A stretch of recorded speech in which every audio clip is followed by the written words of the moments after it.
Greetings, everyone. How y'all doing today? Happy Sunday. Today is the day that the sun rules, and the sun is over in Libra. Oh my God, I love Libra. Libra is probably my favorite sign. And I don't, you know what I mean?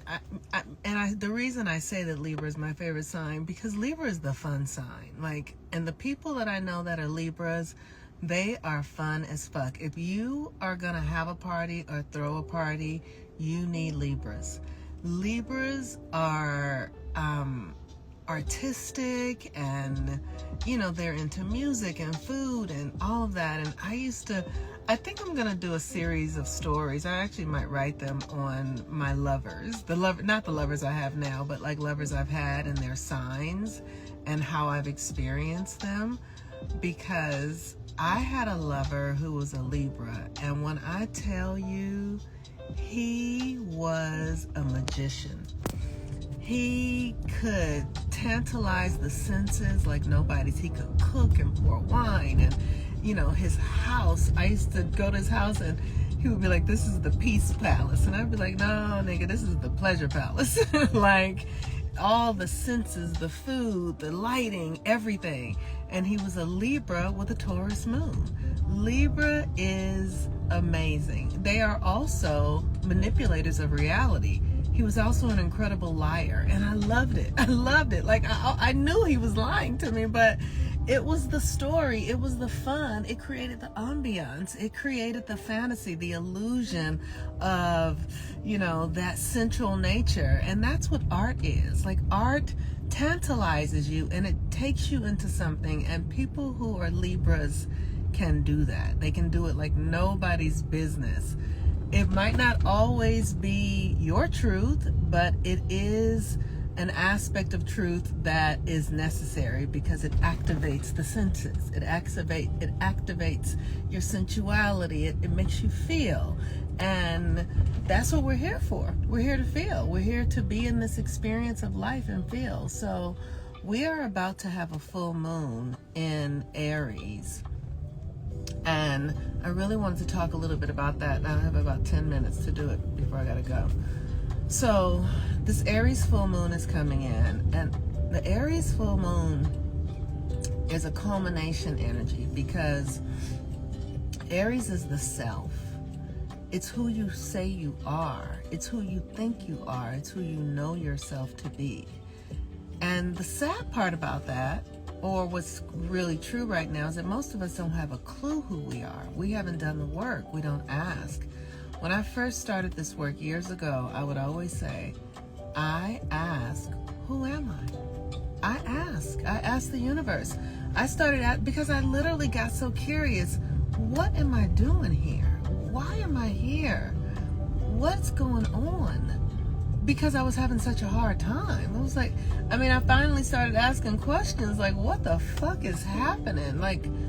And it started with this experience, these narratives around racism. Like, well, why is it that I'm in a black body? Like, I used to ask my grandmother as a child, why am I a black person? And they say all black people are from Africa, but why am I black? I look like those little girls marching in South Africa. I look just like them. Why am I here? And my grandmother would go, oh, Tata, baby, Tata, because she didn't have the answer. And most of us don't ask. And because you don't ask, you get whatever life gives you. Because you're not investigating your own experience, you get whatever you're given. You get what your parents put in place. You get what the government put in place. You get what the minister put in place, because you aren't narrating your own experience with your power. The power of I am, and that is Aries.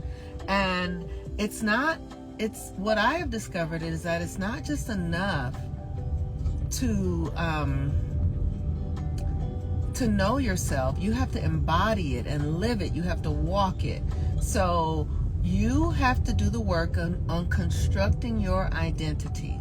You are constructing your identity right now, whether you know it or not, by the things you're saying, like, oh, I don't feel good, I'm fat, I don't have enough money.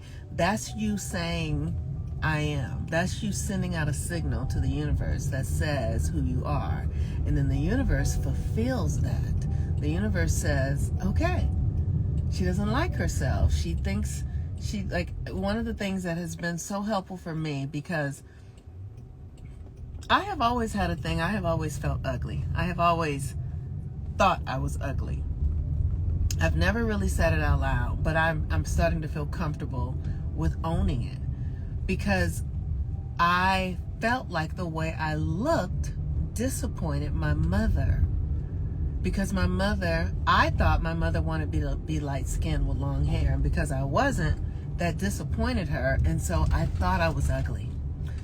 And I'm not saying that I am ugly. I'm just saying that I thought I was. And because I thought I was, the universe kept fulfilling that to me. I would have experiences of rejection. I would have experiences of not belonging. Because that was the signal I was sending out. I'm not saying it doesn't have to be true, because I know I'm not ugly. Like I know, based upon what I think beauty is, based upon my definition of beauty, I'm that. I'm warm, I'm caring, I'm thoughtful, I'm sincere, I'm heartfelt, I'm beautiful. You know what I mean? That is what beauty is to me. Beauty doesn't have anything to do with how I look. It has everything to do with how I feel about myself. And I know who I am. I know my level of sincerity. I know my devotion. I know how I show up. I know what I believe. But I had to figure that out, because based upon my mother and her definition, which is limited to this social construct of being light-skinned with long hair, and that makes you acceptable, that makes you pretty, that was ugly to me. That was ugly to me. So I thought if I had to be that, because I'm not that. I'm not competing with other people. I'm not, trying to climb over others to get I'm not. But the world is that. So when I looked at the world and understood my mother, I thought I'm ugly because I'm not that.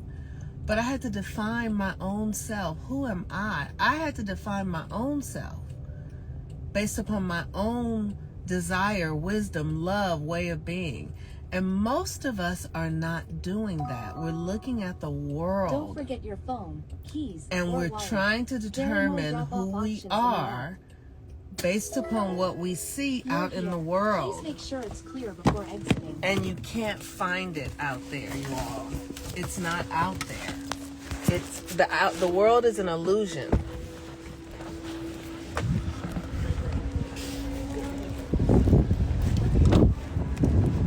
Yes, so the world is an illusion. It's a compilation of ideas and structures and things that we create based upon limitations, based upon human psychoses. And most of us are looking to the world to define ourselves.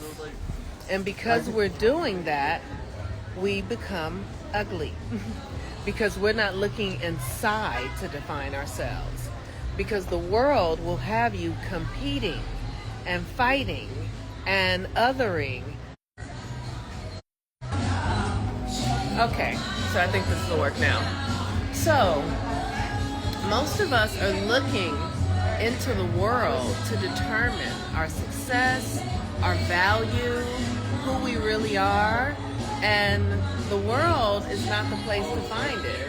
When I looked into the world and they said black people were, less than, and black people were dangerous, and black people were, all of that made me think I was ugly.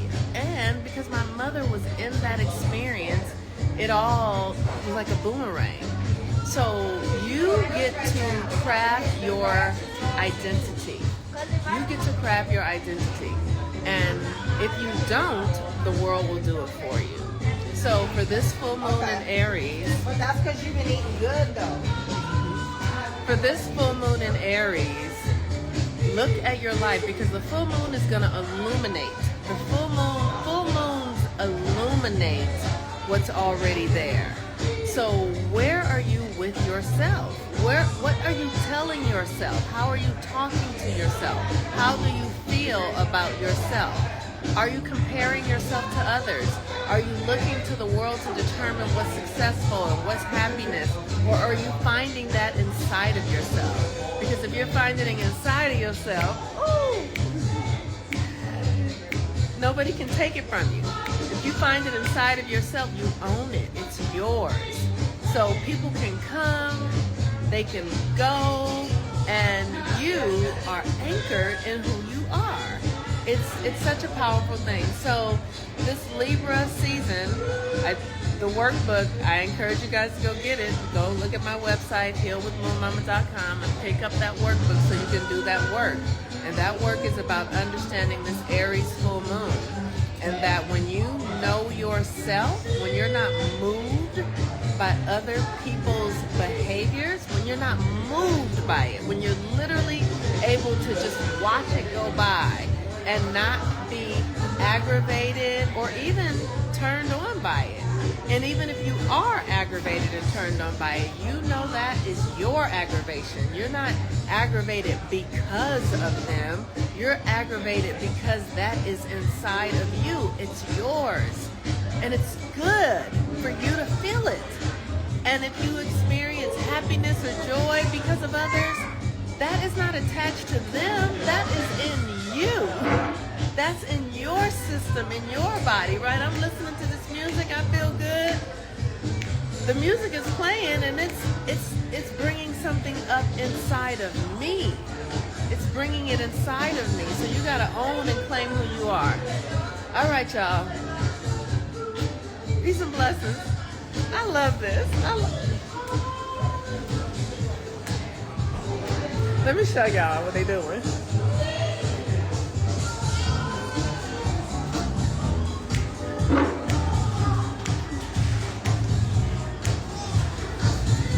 They got Marvin Gaye playing. I just came to get some coffee. This is just my normal Sunday run. All right, talk to you guys later. Bye-bye. Hi, how are you?